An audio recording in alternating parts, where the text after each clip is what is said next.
1849, Miller's Hollow was nothing more than a dot on the map of Kentucky, if it was ever on the map at all. By the end of that autumn, it would no longer exist. What happened there was recorded only in fragments, letters, a few torn pages of a diary, and whispered recollections from survivors who would never set foot in the valley again.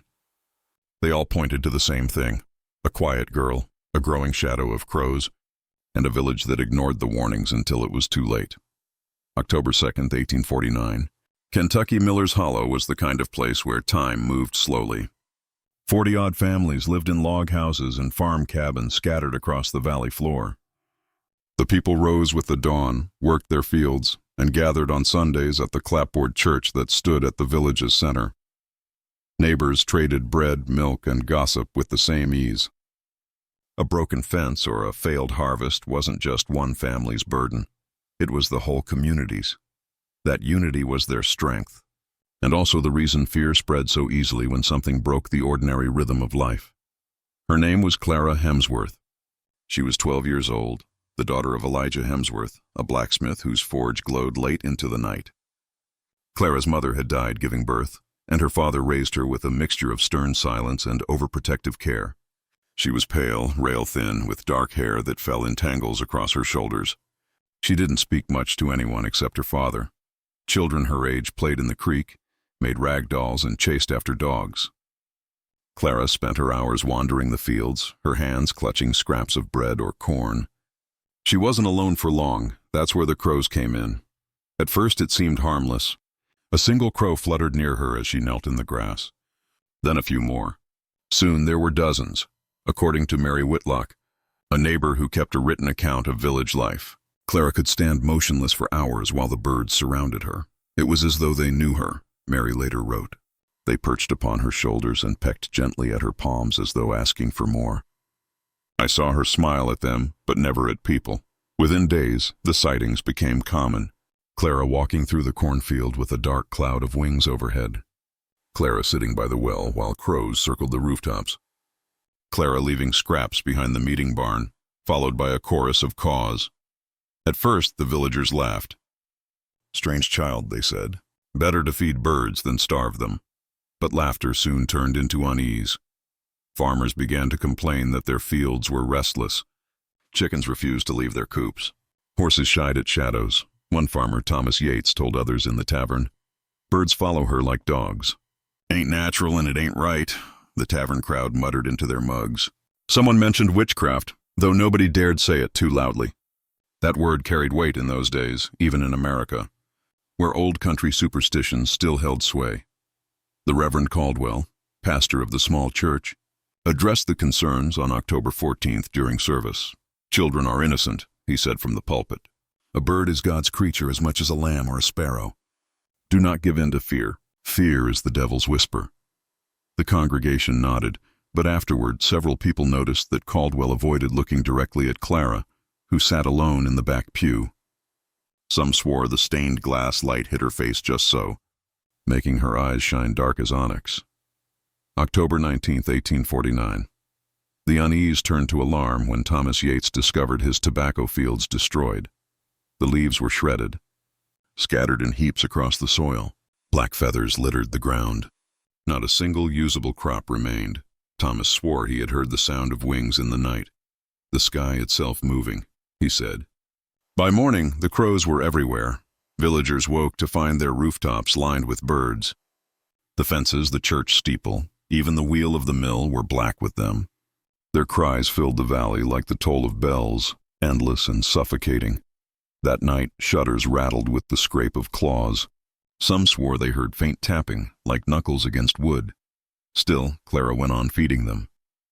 And wherever she went, the birds thickened like smoke. On October 23rd, a heated conversation broke out in the tavern. "Something's wrong with that girl," muttered Joseph Tanner, a stocky farmer with red hands. "She's just lonely," replied another. "No mother, no friends. You'd cling to anything. You call that clinging. My goat's eyes were pecked out 2 nights past." Tanner spat. A silence fell. Then someone whispered, "Maybe she's marked." Like them tales from the old country. The word marked spread like fire. October 28, Clara rarely answered questions. but one villager pressed her as she scattered crumbs near the well. "Why crows, child? Why not feed the hens like the others?" Clara's voice was quiet, almost lost under the wing beats. "They're hungry, same as us." The villager later claimed she whispered something more, so soft he barely heard. "They listen when no one else does." He told no one at the time. Only years later did he admit it under his breath.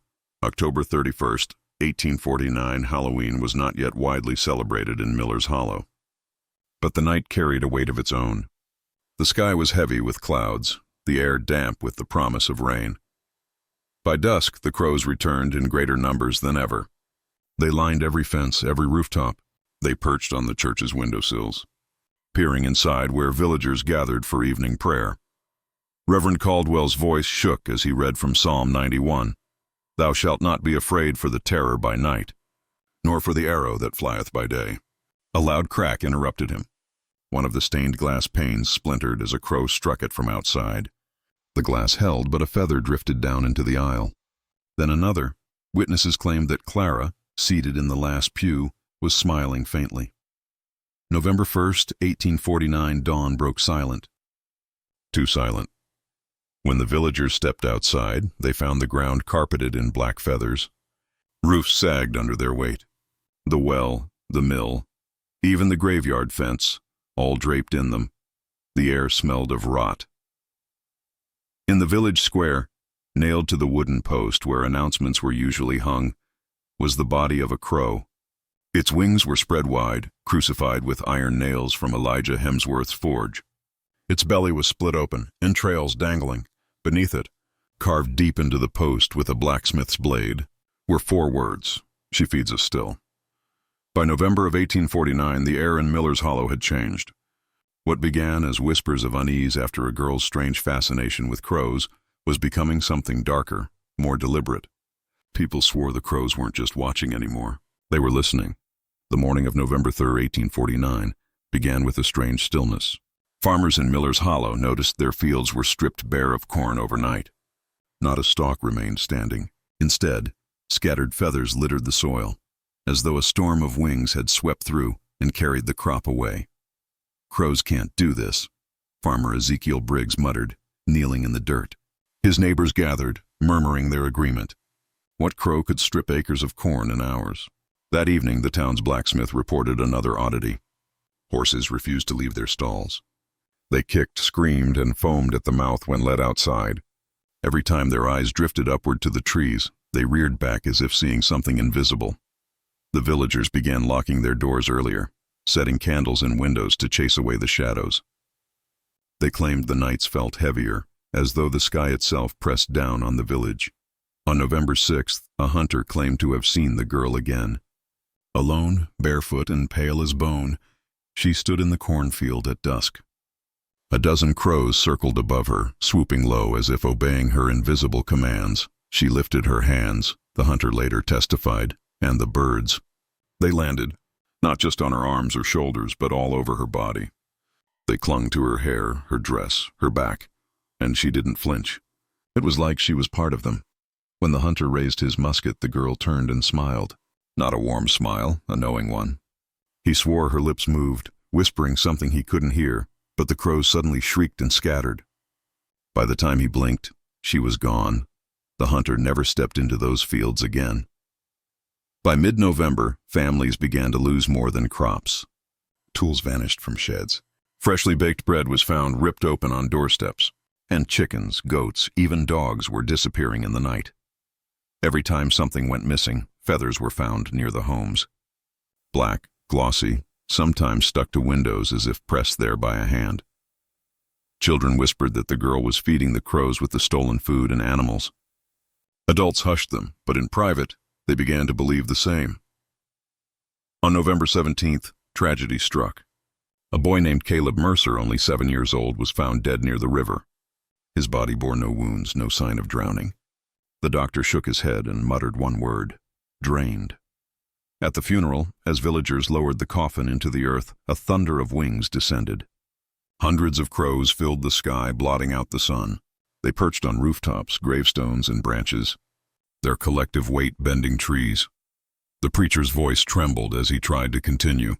But when the first shovelful of dirt hit the coffin, the birds let out a deafening scream. Villagers clapped hands over their ears as the sound rattled their skulls. Then, just as suddenly, the crows lifted and flew away. That night, Caleb's grave was found clawed open. His coffin lay shattered, empty. By now, Miller's Hollow was unraveling. The town elders convened in the church on November 20th, demanding answers. Some believed the girl was a witch. Others insisted she was possessed. What kind of child commands the beasts of the sky? One man shouted, but others argued she wasn't a child at all, that she was something older, wearing a girl's face. The meeting ended in shouting and threats. Some demanded to find her and end whatever curse she carried. Others whispered that angering her would doom them all. When the villagers left the church that night, they found dead crows lined across the church steps in a perfect circle. Their necks were broken clean as if by a single unseen hand. The next few nights were quiet. Too quiet. People thought maybe the girl had moved on, that the plague of feathers and shadows was ending. But on November 24th, the silence broke. A family, the Harpers, heard tapping at their windows just after midnight. Not once, but rhythmically. Tap, tap, tap. Mr. Harper grabbed his lantern and opened the shutters. Nothing, only darkness. The sound came again, this time from the back door, then the side window, then the roof. Terrified, the Harpers huddled together in the parlor. That's when Mrs. Harper noticed their youngest daughter, Annabelle, staring wide-eyed at the fireplace. There, she whispered, and there she was. The girl, pale, thin, eyes reflecting firelight. She crouched inside the hearth as though she had crawled down from the chimney. And around her shoulders, crawling and shifting, were dozens of crows. Before Mr. Harper could reach his rifle, the birds exploded outward, filling the parlor in a frenzy of wings and beaks. Candles were snuffed out, lanterns shattered. The family screamed as claws raked their skin. When neighbors rushed in at dawn, they found the Harpers huddled in a corner, alive but nearly blind. Their eyes had been pecked until only milky scars remained, and Annabelle, the youngest, was gone. Only a trail of feathers led out into the woods. Witnesses claimed the crows grew bolder after that night, circling not just the fields but the very streets of Miller's Hollow. And as for Annabelle Harper, her name was never spoken aloud again. But some villagers swore that if you listened on cold nights, you could hear a child's laughter mingling with the cause, as if she had become one of them. By late November of 1849, Miller's Hollow had become a place people avoided at all costs. Neighbors who once traded flour and firewood no longer visited one another. Doors stayed bolted. Fires were kept low, and still the crows circled, patient, watchful, as though waiting for something only they understood. November 27th, 1849. The Harper family remained shuttered inside their home, blinded and broken. Annabelle was still missing, and no search party dared go beyond the edge of the woods. The preacher tried to comfort the village. "We are under trial," he said from the pulpit. "We must not give in to fear." But the people weren't listening to sermons anymore. They were listening to the sky. Every time the crows screamed in unison, mothers pulled their children closer, men clutched their rifles, and dogs whimpered under beds. At night, the streets emptied. Not even lanterns flickered in the windows. Miller's Hollow had become a village of shadows. On December 1, 2 boys sneaked into the abandoned Mercer house where young Caleb's body had once been laid. They claimed they heard scratching from the attic. Inside, they found what the townsfolk would later describe as a nest. Bundles of sticks, bones and cloth were woven together, covering nearly the entire attic floor. At the center was Caleb's Sunday coat, ripped and torn but arranged carefully as if it belonged to something waiting to wear it. The boys fled screaming. When elders investigated, the nest was gone. Only black feathers remained, pressed into the floorboards like stains. By December 4th, tempers boiled. A group of men, farmers, hunters, and a few soldiers passing through, stormed into the woods at dawn. They carried torches and swore they would burn out whatever curse haunted Miller's Hollow. The men returned at dusk, but fewer than had left. Those who survived told conflicting stories. Some swore they'd seen the girl crouched high in a tree, her face pale and blank while crows covered her like a cloak. Others said they found piles of bones, animal and human, arranged in strange circles, the skulls facing outward. One man, a hunter named Clayton Rowe, never spoke again. He walked back into the village empty-eyed, hands trembling, feathers tangled in his hair. He sat on his porch for 2 days, silent, before vanishing altogether. His bed was found empty, window open, feathers on the sill. On December 10th, the teacher, Miss Abigail Hensley, dismissed class early after hearing tapping at the windows. She told the children to walk home in groups. Most made it safely. But one child, Samuel Porter, age 9, did not arrive. When villagers searched the schoolhouse, they found tiny handprints in soot along the walls, trailing up toward the rafters. Above the chalkboard, carved deep into the wood, were words no child could have written. She feeds us. We feed her, from the few surviving records. We know one villager tried to document everything. Jonah Price, a traveling peddler stuck in Miller's Hollow after a storm washed out the roads.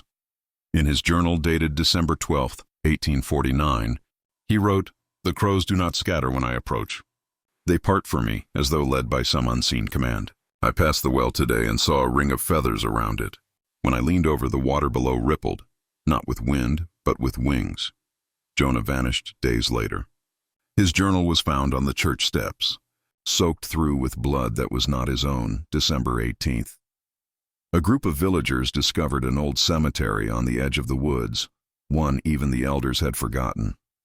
The gravestones dated back nearly a century, many carved with symbols no one recognized. At the center of the graveyard stood a stone marker, cracked and half-buried. Chiseled into it were the words, "Here rests the offering," and below it, faint but unmistakable, a carving of a crow with its beak open wide. The elders panicked. They locked the cemetery gates and forbade anyone from returning. But it was too late. That night, hundreds of crows covered the rooftops, clawing and tearing at the shingles until feathers rained down like snow. Villagers said it sounded like the sky itself was tearing open. On December 20th, 1849, the church bell tolled by itself at midnight. The preacher swore no one had touched the rope. Villagers gathered outside, trembling, as the sound rang over and over. When the bell finally stopped, they saw her, the girl, standing in the belfry, her eyes reflecting the moonlight. Her mouth opened, but no sound came from her lips, only from the sky above. 1,000 crows screamed in unison. Windows shattered, lamps exploded. Horses broke free and galloped into the dark, and then the bell rope snapped, dropping the iron bell straight through the church floor. When the smoke cleared, the girl was gone. But every pew was covered in feathers. From that night on, no one in Miller's Hollow dared enter the church again. The villagers whispered one truth they could no longer deny. The girl was not simply feeding the crows. The girl was becoming them. By Christmas Eve 1849, the people of Miller's Hollow were no longer just afraid. They were desperate. They believed if they could confront the girl and destroy her bond with the crows, the nightmare would end. Instead, that night became the bloodiest chapter in the village's history. On December 23rd, a council of elders met inside the only building left untouched by feathers, the old granary. Their faces were hollow, sleepless, lit by a single lantern. "We strike tomorrow," Ezekiel Briggs said firmly. Christmas Eve, while the crows sleep. The plan was brutal in its simplicity. Half the men would search the woods for the girl. The other half would guard the homes, ready with torches and rifles in case the birds attacked. The preacher prayed over them. May God blind her eyes and scatter her flock. But in truth, no one believed God was listening anymore. December 24th, 1849. Just before dusk, the hunters entered the woods. Snow had begun to fall, coating the ground in pale silence. Their boots crunched against the drifts, rifles clutched tight. The deeper they went, the quieter it grew. No insects, no rustling branches, not even the sound of wind, and then, voices, not loud but faint, like children humming a lullaby. They followed the sound to a clearing where the trees bent inward, their branches clawing the sky like hands. At the center stood a tree unlike the others, huge, twisted, its bark black as tar. At its base lay bones, piles of them. Animal, human, small, large, gnawed clean, stacked like offerings, and perched among the roots was the girl. Her eyes were wide, reflecting firelight, though there was no flame. She whispered softly, and the hunters realized the humming hadn't come from children at all. It came from her, and the crows were answering. A man named Thomas Weller raised his rifle. "End it now!" he shouted. The gunshot rang through the forest. The girl didn't flinch. Instead, the bullet stopped midair, caught in a flurry of wings as crows swarmed down, intercepting it. They scattered, the slug falling harmlessly into the snow. Then they attacked. The hunters screamed as black wings engulfed them. Claws tore at their faces. Beaks pierced their skin. One man's lantern fell, setting fire to the snow itself as oil spread across the ground. Through the chaos, they saw her rise. Slowly, impossibly. The crows lifted her as if she weighed nothing, carrying her higher and higher until she disappeared into the branches above. At the same time, the villagers left behind heard it, the bells. Not the church bell it had shattered weeks ago. This was a different sound, a dull metallic clanging echoing from the rooftops. Women clutched their children, staring upward as dozens of crows hammered their beaks against the chimneys. Smoke choked the homes. Fires sputtered. "They're driving us out," one mother cried. And when families burst through their doors, the sky answered. Crows descended, driving them back with talons and wings. The village had become a cage, every street a trap. Hours later, only 5 hunters stumbled back into town. Their clothes were shredded, their faces gouged. One carried Thomas Weller's rifle, snapped clean in half. "We couldn't kill her," Ezekiel Briggs admitted, his voice raw. "The crows. God help us. The crows shield her." The villagers listened in silence, broken only by the cawing above. Then came the worst news. "Half our men are gone," another hunter said. "And we never found their bodies." The words sank into the air like stones in water. That night, in a final act of defiance, the preacher called the villagers back to the ruined church. "If we cannot kill her," he said, "then we will pray her out. The Lord has not abandoned us." Candles flickered weakly against the broken walls. Families huddled in pews, whispering psalms. The preacher's voice rose louder, shaking with fear and faith. But as the prayers echoed, so did another sound. Tap, tap, tap. At first it came from the windows, then the roof, then the doors. The villagers clutched one another as the tapping grew into pounding.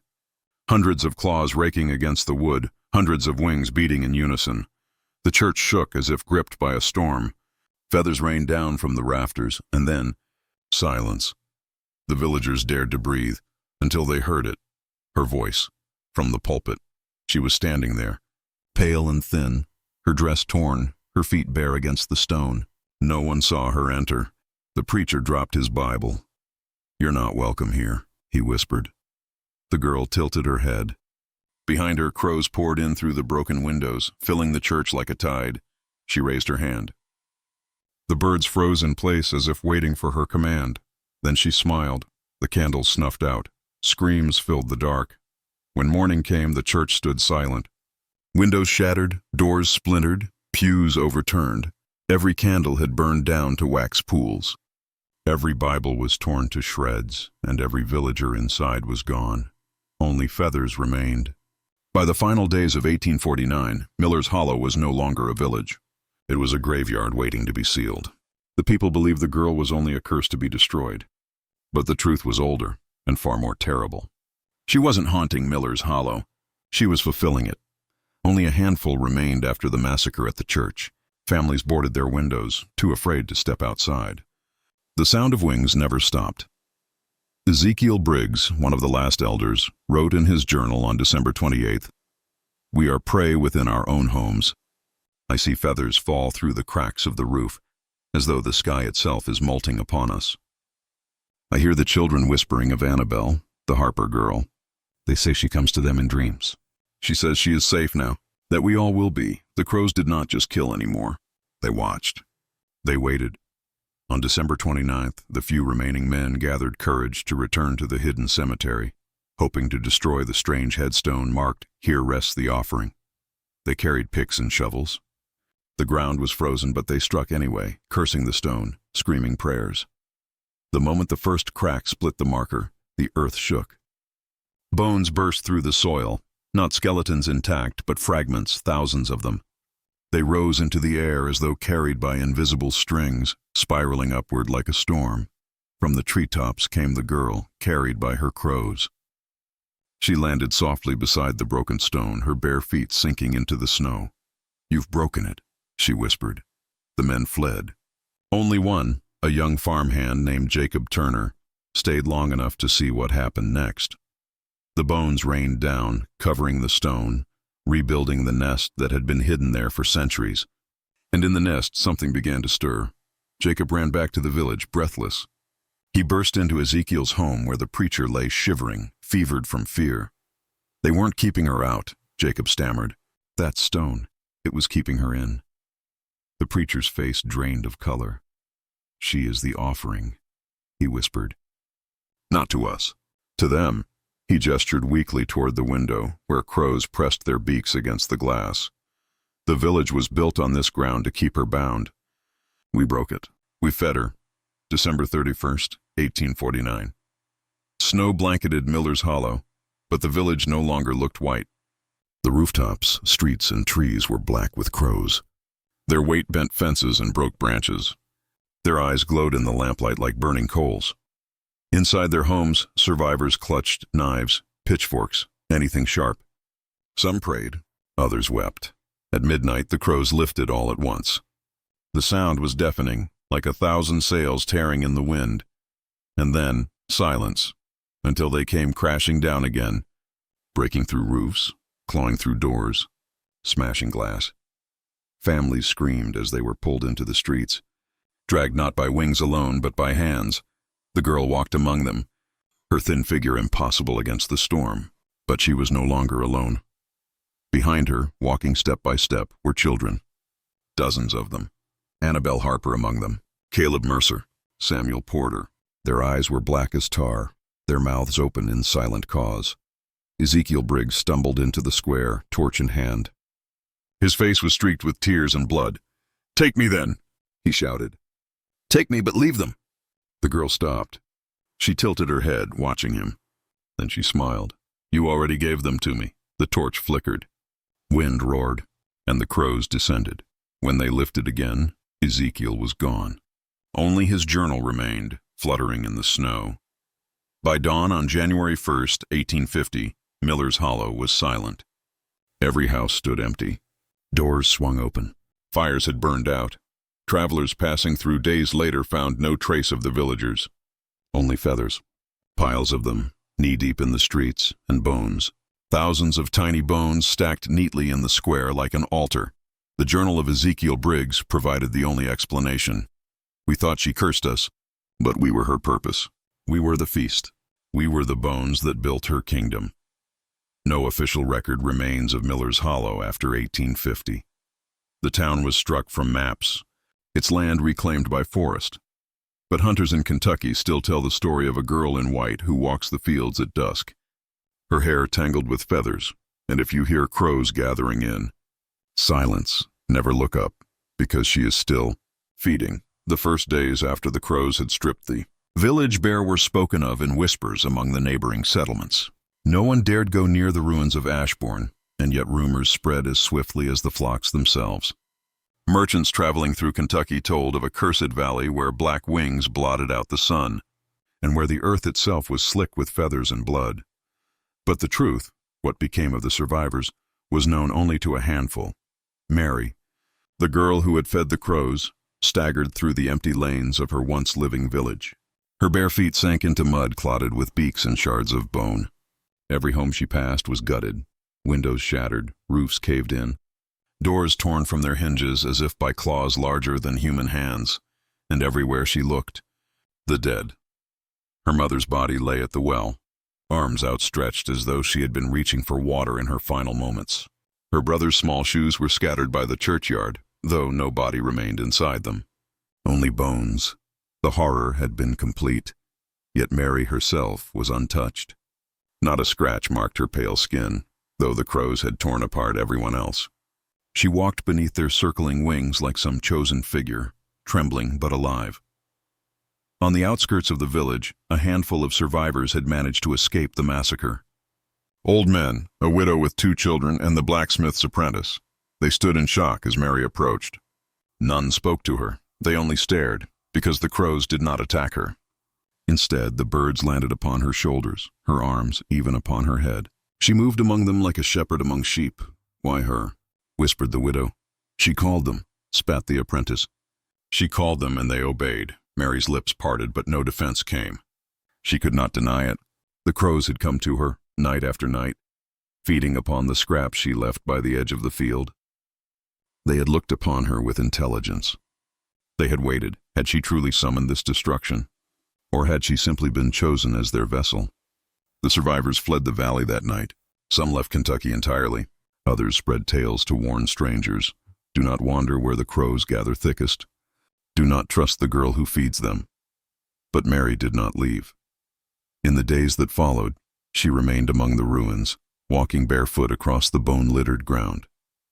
She gathered what remained of the villagers, burying them in shallow graves with her own hands. Yet the crows always returned, clawing through the dirt, pulling bones free, scattering skulls across the fields.